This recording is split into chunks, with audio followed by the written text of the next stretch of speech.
ഓം ശരവണഭവ. എല്ലാവർക്കും കാർത്തികേയം യൂട്യൂബ് ചാനലിലേക്ക് സ്വാഗതം. പുതിയ വർഷം തുടങ്ങിയിരിക്കുകയാണ്. നമ്മുടെ വീട്ടിൽ മഹാലക്ഷ്മി ദേവിയുടെ സാന്നിധ്യം ഇല്ല എങ്കിൽ മനസ്സിലാവുന്ന ചില ലക്ഷണങ്ങൾ, അതായത് 9 ലക്ഷണങ്ങളെക്കുറിച്ചാണ് ഇന്ന് ഞാൻ നിങ്ങളുമായിട്ട് പങ്കുവയ്ക്കുന്നത്. ധനധാന്യ സമൃദ്ധിയോടുകൂടി സന്തോഷത്തോടുകൂടി ജീവിക്കാൻ ഒരു മനുഷ്യന് ലക്ഷ്മി ദേവിയുടെ അനുഗ്രഹം, ലക്ഷ്മി ദേവിയുടെ സാന്നിധ്യം നമ്മുടെ വീട്ടിൽ വളരെയധികം അത്യാവശ്യമാണ്. ലക്ഷ്മി ദേവിയുടെ സാന്നിധ്യം ഇല്ലാതെ വന്നാൽ ധനത്തിനൊരു കുറവുണ്ടാകും എന്നുള്ളതാണ് നമ്മളെല്ലാവരും ആദ്യം ചിന്തിക്കുന്നത്. അത് തെറ്റായിട്ടുള്ള നമ്മുടെ ഒരു ധാരണയാണ്.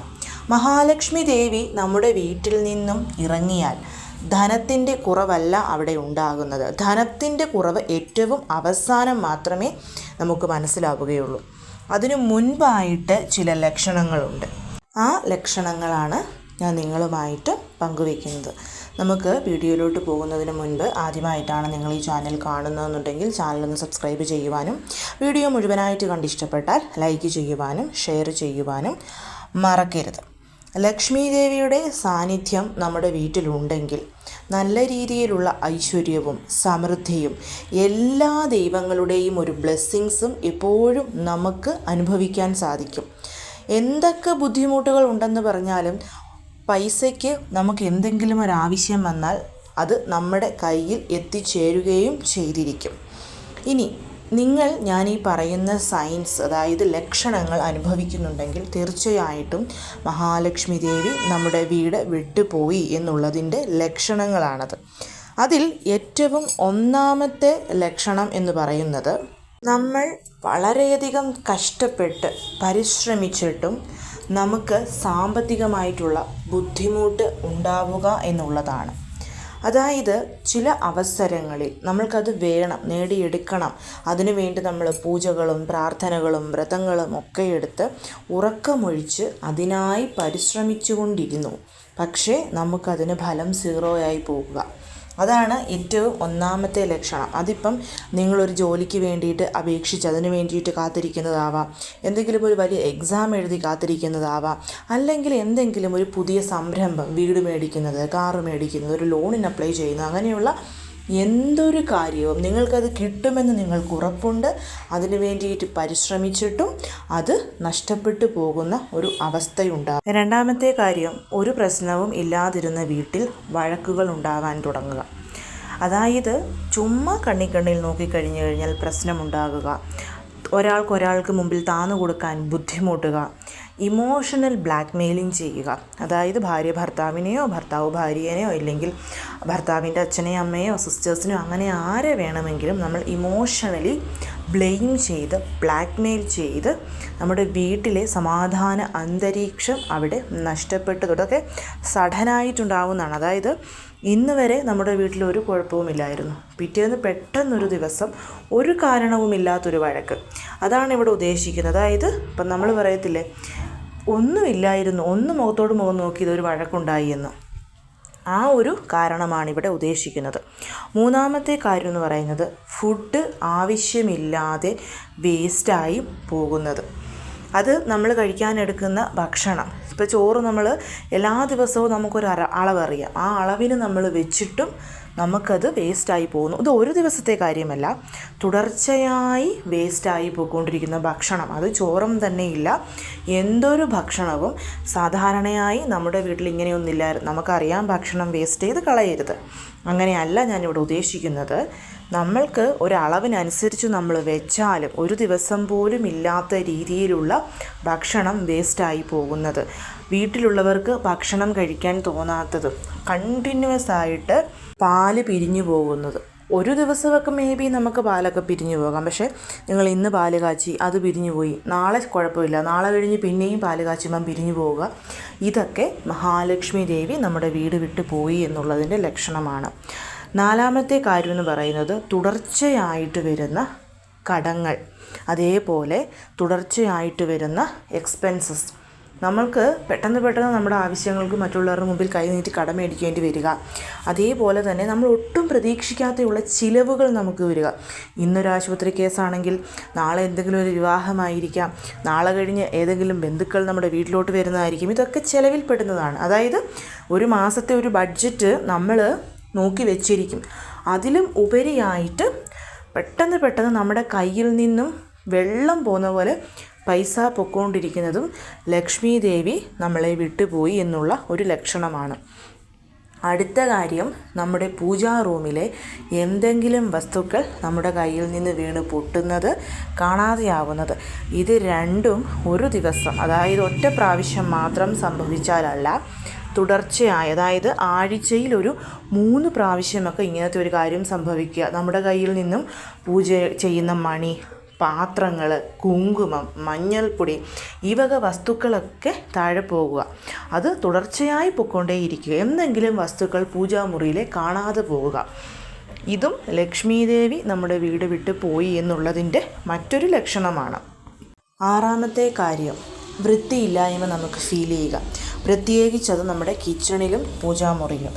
നമ്മൾ എപ്പോഴും വൃത്തിയാക്കിയിടും. പക്ഷേ വൃത്തിയാക്കിയിട്ട് ഒരു 5 മിനിറ്റിന് ശേഷം നമുക്ക് നോക്കുമ്പോൾ നമുക്ക് ആ വൃത്തിയില്ലായ്മ ഫീൽ ചെയ്യുക. ഇവിടെ ഞാൻ ഉദ്ദേശിക്കുന്നത് പൂജാമുറിയിൽ നമ്മൾ വിളക്കൊക്കെ തെളിയിച്ച് വെച്ച് അത് കാണുമ്പോൾ തന്നെ നമുക്കൊന്ന് കുളിരും നമ്മുടെ മനസ്സ്. പക്ഷേ അതിന് പകരം വിളക്കുകളൊക്കെ ഒരു ഐശ്വര്യമില്ലാതെ ദീപം കത്തി നിൽക്കുന്നതും നമുക്ക് തന്നെ ഫീൽ ചെയ്യുന്ന ആ ഒരു വൃത്തിയില്ലായ്മ. കിച്ചൺ അതുപോലെ തന്നെ നമ്മൾ വൃത്തിയാക്കി ഇട്ടാലും ഒരു വൃത്തി ഇല്ലായ്മ നമുക്ക് തന്നെ തോന്നുന്നത്. ഇപ്പോൾ ഉദാഹരണം പറഞ്ഞു കഴിഞ്ഞാൽ, എന്നും സ്ഥിരമായി നെറ്റിയിൽ സിന്ദൂരം അല്ലെങ്കിൽ പൊട്ട് തൊടുന്ന ഒരു സ്ത്രീയെ നിങ്ങൾ കാണുന്നുണ്ടെന്ന് വെക്കുക. അടുപ്പിച്ചിട്ട് 10 ദിവസം അവരെ അങ്ങനെ കണ്ട് 11ാമത്തെ ദിവസം അതില്ലാതെ അവരെ കാണുമ്പോൾ നമുക്കതിനൊരു ഫീലിംഗ് ഉണ്ടാകും, അവരിൽ എന്തോ ഒന്ന് മിസ്സിങ് ആണല്ലോ എന്നുള്ളത്. ആ ഒരു മിസ്സിങ് നമുക്ക് നമ്മുടെ അടുക്കളയിൽ തോന്നുക. ഇപ്പം ധൃതിയൊക്കെ പിടിച്ച് നമ്മൾ ജോലിയൊക്കെ ചെയ്തിട്ട് പോകുമ്പോൾ മേ ബി അങ്ങനെയൊക്കെ ഉണ്ടാവാം. പക്ഷേ അതല്ലാണ്ട് സ്ഥിരമായി ആ ഒരു ഫീലിംഗ് നമുക്ക് ഉണ്ടാവുന്നത്. അതേപോലെ നമ്മൾ കഷ്ടപ്പെട്ട് സമ്പാദിക്കുന്ന പൈസയ്ക്ക് നമുക്കൊരു വിലയില്ലാത്ത ഫീലിംഗ് ഉണ്ടാകുക. അതാണ് 7ാമത്തെ ലക്ഷണം. നമ്മൾ കഷ്ടപ്പെട്ട് വിയർത്തൊലിച്ച് ഉണ്ടാക്കുന്ന പൈസയ്ക്ക് അത് 1 രൂപയാണെങ്കിൽ നമുക്കതിനൊരു വിലയുണ്ട്. നമ്മളത് അനാവശ്യമായിട്ട് ചിലവാക്കി കളയില്ല. അങ്ങനെ അല്ലാത്ത പക്ഷം ചിലവരുണ്ടല്ലോ, എന്ത് കണ്ടാലും വാങ്ങിച്ചു കൂട്ടി ധനം ആർഭാടമായിട്ട് അങ്ങ് ചിലവാക്കി കളയും. അത് ചിലവർ പൂജാമുറിയിൽ ആവശ്യമില്ലാത്ത കുറേ വിളക്കുകളും വസ്തുക്കളും ഒക്കെ വാങ്ങിച്ചു വെക്കാൻ വേണ്ടിയിട്ട്, ചിലർ വീട് ചുമ്മാ അലങ്കരിക്കാൻ വേണ്ടിയിട്ട്, അവർക്ക് അത് ചിലവാക്കുന്നത് കൊണ്ട് അവർക്ക് പ്രത്യേകിച്ച് റിഗ്രറ്റ് തോന്നില്ല. ഞാൻ സമ്പാദിക്കുന്നു, ഞാൻ ചിലവാക്കുന്നു, അതിനാർക്ക് എന്ത് കുഴപ്പം എന്ന് ചിന്തിക്കുന്ന ചില മനുഷ്യരുണ്ട്. അപ്പം അങ്ങനെ നമ്മൾ സമ്പാദിക്കുന്ന പണത്തിന് നമുക്കൊരു വില തോന്നാത്തത് എപ്പോഴാണോ, ആ നിമിഷം നിങ്ങൾ ഉറപ്പിച്ചോളൂ, മഹാലക്ഷ്മി ദേവി നിങ്ങളെ വിട്ടുപോയി തുടങ്ങിയിരിക്കുന്നു എന്നുള്ളത്. അടുത്ത ലക്ഷണം, നമ്മുടെ വീട്ടിൽ വരുന്ന അതിഥികൾ അവർ സന്തോഷത്തോടു കൂടിയല്ലാതെ നെഗറ്റീവ് എനർജി വീട്ടിൽ സ്പ്രെഡ് ചെയ്തിട്ട് പോകുക. നമ്മുടെ വീട്ടിൽ ഒരുപാട് ഗസ്റ്റുകൾ വരാറുണ്ട്. അവരൊക്കെ വന്ന് അവരിറങ്ങി പോകുമ്പം നമ്മുടെ മനസ്സിൽ ഏതെങ്കിലും രീതിയിലുള്ള വിഷമങ്ങളോ ടെൻഷൻസോ തന്നിട്ടാണ് പോകുന്നതെങ്കിൽ തീർച്ചയായും ഉറപ്പിച്ചോളൂ, മഹാലക്ഷ്മി ദേവിയുടെ സാന്നിധ്യം നമ്മുടെ വീട്ടിൽ ഇല്ല എന്നുള്ളത്. നമ്മുടെ വീട്ടിൽ ഗസ്റ്റുകളൊക്കെ വന്നിട്ട് പോകുമ്പോൾ നമുക്ക് മാനസിക സന്തോഷമാണ് തോന്നുന്നത്. അതിന് പകരം അവർ വന്നിട്ട് പോകുമ്പം നമുക്കിപ്പം നമ്മുടെ അച്ഛൻ, അമ്മ, കൂടപ്പിറപ്പുകൾ അല്ലെങ്കിൽ നമുക്ക് അത്രമാത്രം ഇഷ്ടമുള്ളവർ വന്നിട്ട് പോകുമ്പം ആ ഒരു ഫീലിംഗ് അല്ല ഞാനിവിടെ ഉദ്ദേശിച്ചത്. അതിന് പകരമായിട്ട് വല്ലാത്തൊരു സ്ട്രെയിനും ടെൻഷനും ഒക്കെ അവർ തന്നിട്ട് പോകുന്നുണ്ടെങ്കിൽ, നെഗറ്റീവ് എനർജി അവർ നമ്മുടെ ലൈഫിൽ, നമ്മുടെ ജീവിതത്തിൽ, നമ്മുടെ വീട്ടിൽ തന്നിട്ട് പോകുന്നുണ്ടെങ്കിൽ മഹാലക്ഷ്മി ദേവിയുടെ കടാക്ഷം ഇല്ല എന്നുള്ളതാണ് അതിൻ്റെ അർത്ഥം. ഇതിനൊക്കെ അവസാനമാണ് ധനപരമായിട്ടുള്ള ബുദ്ധിമുട്ടുകളും ഐശ്വര്യമില്ലായ്മയും നമ്മളെ തേടി വരുന്നത്. അതായത് 9ാമത്തെ ലക്ഷണം എന്ന് പറയുന്നത് പണവരവ് കുറഞ്ഞു തുടങ്ങുക എന്നുള്ളതാണ്. എല്ലാത്തിൻ്റെയും അവസാനം മാത്രമേ നമുക്ക് ധനവരവിൻ്റെ ഒരു കുറവ് ഫീൽ ചെയ്യത്തുള്ളൂ. ഇത്രയും നാളും കിട്ടിക്കൊണ്ടിരിക്കുന്ന ശമ്പളം എന്തെങ്കിലും കാരണങ്ങൾ കൊണ്ട് തടസ്സപ്പെട്ടു പോകുക, മൾട്ടി സോഴ്സസ് ഓഫ് ഇൻകം, അതായത് ചിലർക്ക് ഒരു രീതിയിൽ കൂടി മാത്രമായിരിക്കില്ല അവർ സമ്പാദിക്കുന്നത്, പല രീതിയിൽ കൂടി സമ്പാദിക്കുന്നവരുണ്ടാവും. അപ്പം അവിടെ തടസ്സം വരിക, എത്രയൊക്കെ ശ്രമിച്ചിട്ടും നമ്മൾ ആഗ്രഹിക്കുന്ന രീതിയിൽ, ഇപ്പോൾ ചിലപ്പം ഒരു മാസം ഒരാൾക്കൊരു 1.5 ലക്ഷം രൂപയൊക്കെയാണ് വരുമാനം എന്ന് വിചാരിക്കുക, പല രീതിയിൽ. പക്ഷേ പോകെ അത് 80-ലോട്ടും 70-ലോട്ടും 75-ലോട്ടും 50-ലോട്ടും ഒക്കെ കുറയുക. ഇത് ഒറ്റ മാസം കൊണ്ടായിരിക്കില്ല, വളരെ പതിയെ കുറഞ്ഞു വരും. അങ്ങനെ അല്ലെങ്കിൽ ഇപ്പോൾ സ്ഥിരമായിട്ട് നിങ്ങളൊരു ജോലി ചെയ്യുന്നൊരു വ്യക്തിക്ക് സ്ഥിരമായിട്ട് നമുക്ക് ഒരു മാസം ഒരു എമൗണ്ട് ഉണ്ടാകും. ഇപ്പോൾ ഏറ്റവും കുറഞ്ഞത് ഒരു 1,00,000 രൂപയാണ് ശമ്പളം എന്നിരിക്കട്ടെ. പക്ഷേ നമ്മൾ എല്ലാ മാസവും ഈ 1,00,000 രൂപ കിട്ടി വീട്ടിലെ ചിലവും മക്കളുടെ ചിലവും എല്ലാം കഴിഞ്ഞിട്ട് നമുക്ക് ഒരു 50,000 രൂപ സേവ് ചെയ്യാൻ പറ്റുന്നുണ്ടെങ്കിൽ മുന്നോട്ട് പോകും തോറും ആ 50 എന്നുള്ളത് കുറഞ്ഞ് 20 ആവുന്നു, 10 ആവുന്നു, 5 ആവുന്നു. അങ്ങനെ വന്നാലും അതിൻ്റെ അർത്ഥം ലക്ഷ്മി കടാക്ഷം നമ്മുടെ വീട്ടിൽ കുറയുന്നു എന്നുള്ളതാണ്. അപ്പം എന്താണ് ഇതിന് പ്രതിവിധി? ഇതിന് പ്രതിവിധി എന്ന് പറയുന്നത് വെള്ളിയാഴ്ചകളിലെ തുടർച്ചയായിട്ടുള്ള ലക്ഷ്മി പൂജയാണ്. ഇതുകൊണ്ടാണ് ഞാൻ എല്ലാ വെള്ളിയാഴ്ചയും ഇന്ന രീതിയിൽ ലക്ഷ്മി പൂജ ചെയ്യണം എന്ന് പറയുന്നതിന് മെയിനായിട്ടുള്ള കാരണം. ലക്ഷ്മി ദേവി സ്ഥിരമായി ഒരിടത്തും നിലനിൽക്കില്ല. അങ്ങനെ ലക്ഷ്മി ദേവിയെ സ്ഥിരമായി നമ്മൾ നമ്മുടെ വീട്ടിൽ നിലനിർത്തണമെങ്കിൽ ആഴ്ചയിൽ ലക്ഷ്മി പൂജ ചെയ്ത് ദേവിയെ നമ്മൾ പ്രീതിപ്പെടുത്തിക്കൊണ്ടേയിരിക്കണം. ഇപ്പം ഈ വെള്ളിയാഴ്ച അത് ഇന്നലെ ചെയ്തു, അടുത്ത വെള്ളിയാഴ്ച പീരിയഡ്സ് ആയിട്ട് ചെയ്യാൻ പറ്റിയില്ല എങ്കിൽ പോലും നമ്മൾ വീട് നല്ല വൃത്തിയാക്കി ലക്ഷ്മി ദേവിക്ക് പ്രിയപ്പെട്ട വസ്തുക്കൾ കൊണ്ട് നമ്മൾ നമ്മുടെ വീടിനെ അലങ്കരിക്കാൻ ശ്രമിക്കുക. അങ്ങനെ നമ്മൾ കണ്ടിന്യൂസ് ആയിട്ട് ചെയ്തുകൊണ്ട്, ഇപ്പോൾ ചിലരുടെ ഒരു പ്രശ്നം എന്ന് പറഞ്ഞു കഴിഞ്ഞാൽ ഒരു 2-3 വെള്ളിയാഴ്ചയൊക്കെ ചെയ്തിട്ട് അതിൻ്റെ ഒരു ഫലവും കിട്ടുന്നില്ലെന്ന് വരുമ്പോൾ അവിടെ അങ്ങ് സ്റ്റോപ്പ് ചെയ്യും. അങ്ങനെ നമ്മൾ സ്റ്റോപ്പ് ചെയ്തിട്ട് കാര്യമില്ല. നമ്മുടെ കർമ്മഫലമാണ് നമ്മളിലോട്ട് എന്ത് വരണം എന്നുള്ളത് തീരുമാനിക്കുന്നത്. ഇപ്പോൾ ഉദാഹരണം പറഞ്ഞു കഴിഞ്ഞാൽ പ്രാർത്ഥനയുടെ ശക്തി എന്ന് പറയുന്നത്, നാമജപത്തിൻ്റെ ശക്തി എന്ന് പറയുന്നത് അതീവമായിട്ടുള്ള ഫലപ്രദമായിട്ടുള്ള ഒന്നാണ്. അപ്പം നാമം ജപിച്ച് നമുക്ക് നമ്മുടെ തലവരയെ മാറ്റാനായിട്ട് പറ്റും. അതുകൊണ്ട് തന്നെ വിശ്വാസപൂർവ്വം നമ്മൾ തുടർച്ചയായിട്ട് ലക്ഷ്മി പൂജ ചെയ്താൽ അതിൻ്റെ ഫലം കിട്ടും. അതിനൊരുപാട് ഉദാഹരണങ്ങൾ നമ്മുടെ ഈ ഒരു ചാനലിലുണ്ട്.